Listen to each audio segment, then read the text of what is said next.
Alright, I'm going to keep this real short and to the point.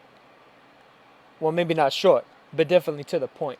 I'm really fucking sick and tired of hearing people make snap judgments about fighters based off of Boxrec. How about you try watching some of these fighters fight?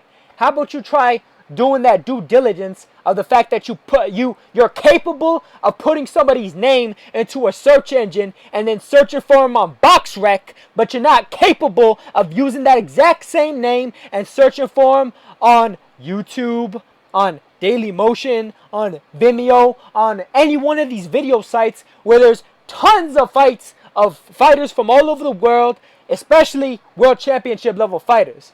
And if you're wondering exactly what I'm talking about, it kind of goes beyond that. But yeah, I'm talking about Cisa gets Vasai, aka Wisaksowan Gek, the fighter that just fought Roman Chocolatito Gonzalez. Got a decision over him. A bit of an unwarranted decision, but a decision nonetheless.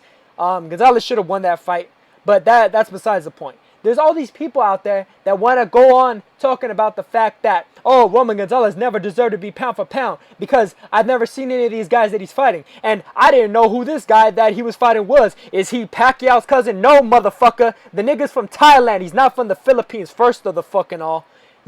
And secondly, the man, in spite of the fact that, oh, well, he fought a bunch of guys in their pro debut, and there's these pro debuts all over his record. Well, if you actually research a little bit into the Thai boxing scene, you'd realize a lot of those guys aren't actually making their pro debut. There was a lot of fuckery going on in the last few years with regards to guys fighting under different aliases and making their quote-unquote pro debuts. But that's besides the point.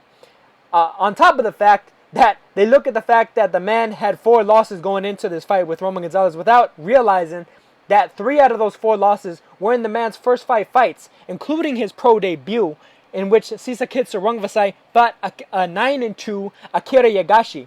Who is Akira Yagashi, you may ask? He is currently the IBF light flyweight champion. He also was a flyweight champion, the lineal flyweight champion as a matter of fact, as well as a strawweight champion.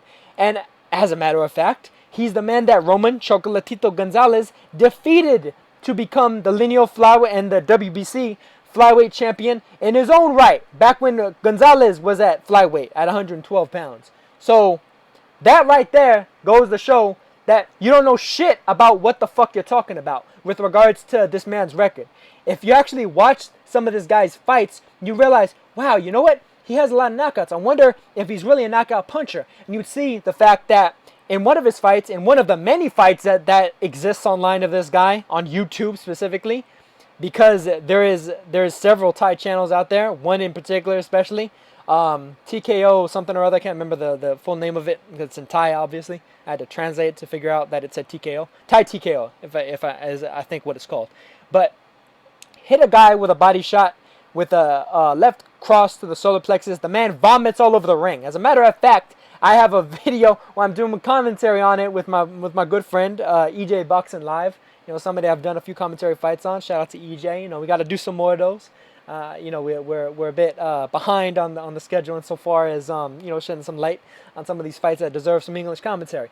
But again, that's besides the point. The whole fact of the matter is, if you'd actually watch this guy's fights, you realize how big of a puncher he was. You realize that he was a knockout puncher. You realize that he lost to Carlos Cuadras by technical decision from the head clashes. Yes, I mean, yeah, he was leading his head in that fight, but it was a very tough fight for Carlos Cuadras. And it was a fight where Cuadras used quote-unquote hit-and-run tactics in order to keep from getting too badly hurt by Sisakit's huge power. Just the fact that Cuadras was on the move as much as he was against Sisakit as compared to how he was against Gonzalez, where he set his feet a little bit more often and rattled off combinations a bit more as opposed to what he did versus Sarungvasai, might actually lead you to believe that, you know what, maybe Sisakit actually hits harder than Gonzalez. So even though I've never heard of this man, because I'm an idiot who doesn't bother to do the due diligence of who is a world champion at any given time, even though this guy was a world champion just recently, and the only reason that Cuadras had a belt in the first fucking place is because he had to beat him in order to get it, and he didn't even necessarily beat him by the overall most clean and clear circumstances. Sisakit was still chasing the man for a rematch. But that goes to, you know, Sisakit's management with them kind of bungling that entire case. But again, that's besides the point. The whole thing here is, the whole point of this video is the fact that if you want to make judgments on boxers and you're so lazy that you could just type into your browser and look up, oh, here's so-and-so's boxer. Here's his entire record.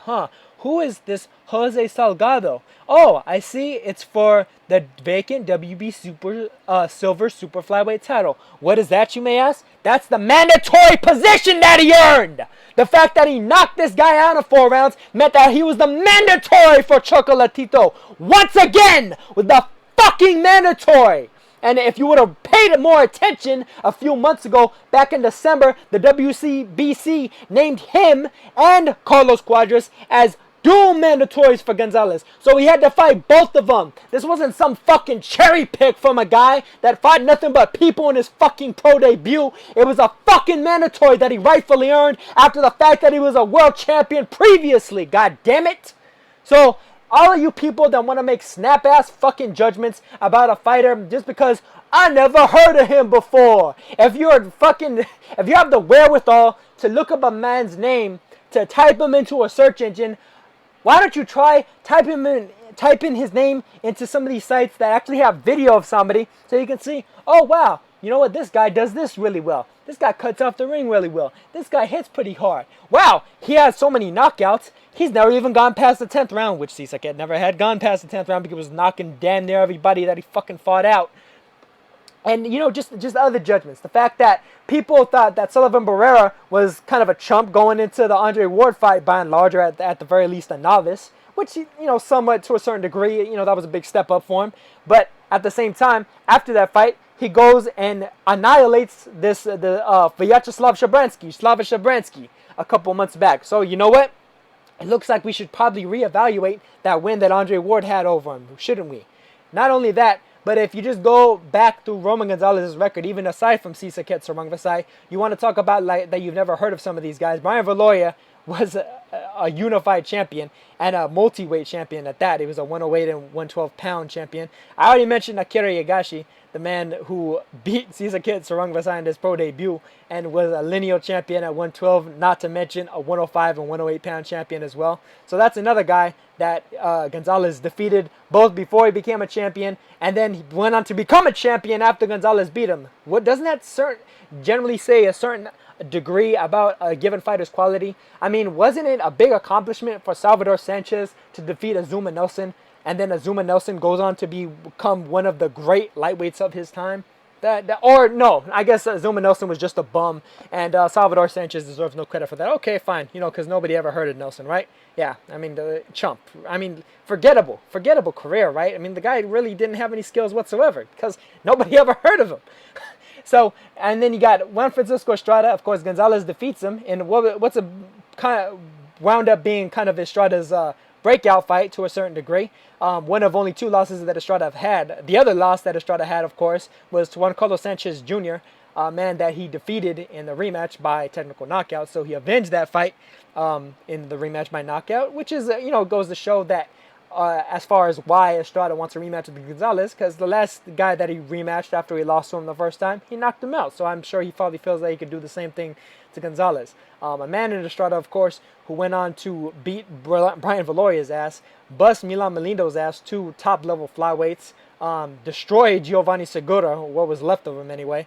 You know, formerly great 108-pounder, the man who ended Ivan Calderon. Former pound-for-pounder, by the way. Former pound-for-pounder Ivan Calderon's career was ended by Giovanni Segura.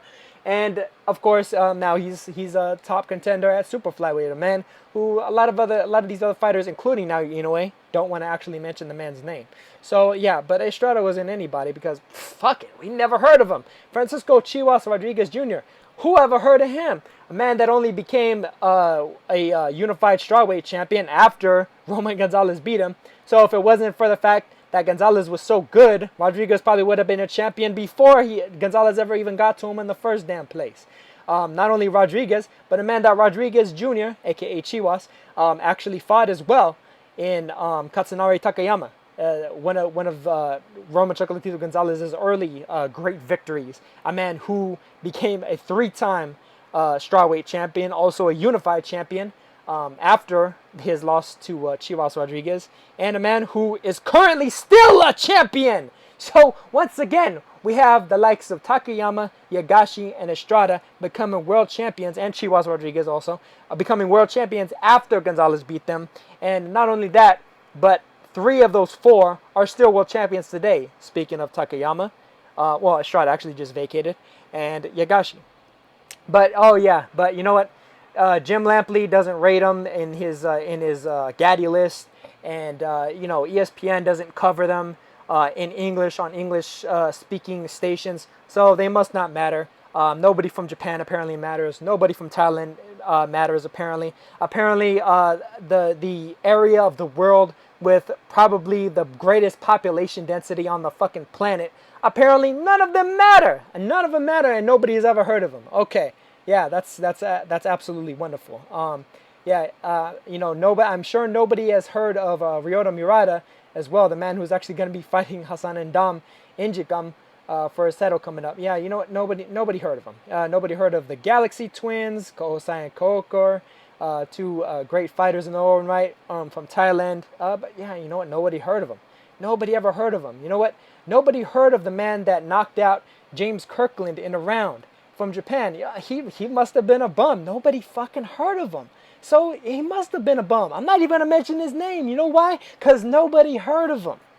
So, like I said at the very beginning of this, if you want to talk shit about fighters and fighters' records, try actually studying some of the fights that they've actually been in order to make a proper judgment of exactly how you can gauge where they stand in terms of their actual technical ability as compared to what their opponents bring to the table as well. Because if you actually do just a couple of clicks around in Boxrec, you can find out the records of everybody that they fought, the records of everybody that the person that they fought has fought, the record of that person's fought has fought. So you can pretty much go into a black hole of records in Boxrec. And not only that, but a lot of these fights, as I said before, on YouTube, on Dailymotion, on Vimeo, etc., so on and so forth. So, with that all said, if you never heard of somebody, if you're that much of an idiot that you can't fucking bother to look at just some of the rankings lists, there's several of them out there that list literally every weight class. Ring has one, ESPN has one, Fight News has one. I think Fight News is especially nice because you can actually see the entire top 15 for each sanctioning body, as well as make your own list. And Fight News, I believe, has a list on the side as well, alongside the WBO, WBA, IBF, and WBC rankings. Or even you can take a look at the IBO's list, because the IBO does very similar to Boxrec. Or I just realized it, Boxrec themselves have their own ranking system, so you could literally click and narrow it down to straw weights worldwide and see, oh, this guy's rated number 1, this guy's rated number 5. Super flyweights, oh, this guy's rated number 1, this guy's rated number 4. If you guys knew anything about boxing, if you guys knew anything about the super flyweight division, you would have known that Sisaket Sarangvasai was no worse, absolutely no worse than the 5th best fighter in that division. And really, he was basically the 4th best fighter in that division, right behind Cuadras, Gonzalez, and Inoue themselves. So, once again, please do your research, people, before you run off at the mouth and make yourselves look like a total fucking moron.